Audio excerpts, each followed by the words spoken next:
Hello বন্ধুরা, রান্না with রাকিতে আপনাদের স্বাগতম। আজ বানালাম বরবটির ভর্তা। তারপর দেখুন বরবটিগুলোকে আমি ধুয়ে ভালো করে কেটে নিয়েছি।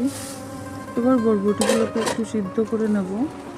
দেখুন বরবটিগুলো আমার সিদ্ধ হয়ে গেছে, আমি তুলে নিলাম। এবার আমি সর্ষের তেলে শুকনো লঙ্কাগুলো ভেজে নিলাম। দেখুন শুকনো লঙ্কাগুলো ভাজা হয়ে গেল, তারপরে তুললাম। এতে আবার কালো জিরা, রসুন কুচি, পেঁয়াজ কুচি ভেজে তুলে নেব।